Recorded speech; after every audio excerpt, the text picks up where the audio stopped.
പോഷക സമ്പുഷ്ടമായ ശരീരഭാരം കുറയ്ക്കാൻ വരെ സഹായിക്കുന്ന ഒരു സൂപ്പർ ഫുഡ്.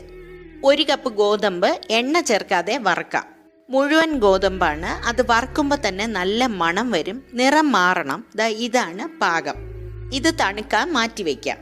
അടുത്ത് 1/2 കപ്പ് മുതിര വറുക്കാം. പ്രോട്ടീൻ റിച്ചായ മുതിര ശരീരഭാരം കുറയാൻ ഉത്തമമാണ്. മണം വരുന്നവരെ വറുത്ത് മുതിര മാറ്റിവെക്കാം. 1/4 കപ്പ് റാഗി അഥവാ പഞ്ഞപ്പുല്ല് ഇതുപോലെ വറുത്ത് തണുക്കാനായി മാറ്റിവെക്കാം. ഫൈബർ റിച്ചായ ഉഴുന്ന് 1/4 കപ്പ് ഇതുപോലെ വറുത്ത് തണുക്കാനായി മാറ്റിവെക്കാം. മീഡിയം ഫ്ലെയിമിൽ എണ്ണ ചേർക്കാതെ വറുത്ത മുതിര, റാഗി, ഉഴുന്ന്, ഗോതമ്പ് ഇത്രയും തണുത്ത ശേഷം പൊടിക്കാം. ഈ പൊടി പുട്ട്, ചപ്പാത്തിയൊക്കെ ഉണ്ടാക്കുമ്പോൾ കുറച്ച് ചേർത്താലും അതിൻ്റെ ഗുണങ്ങൾ മുഴുവൻ കിട്ടും. ഇതിപ്പോൾ 1 കപ്പ് തേങ്ങയും 1/2 കപ്പ് ശർക്കരയും ചേർത്ത് മിക്സ് ചെയ്യാം. ചെറിയ ബോൾസ് ആക്കിയാൽ ദിവസവും ഒരെണ്ണം കഴിച്ചാൽ ആരോഗ്യ ഗുണങ്ങൾ ഏറെയാണ്. നല്ലൊരു 4 മണി പലഹാരമായിട്ടും ഇത് കഴിക്കാം.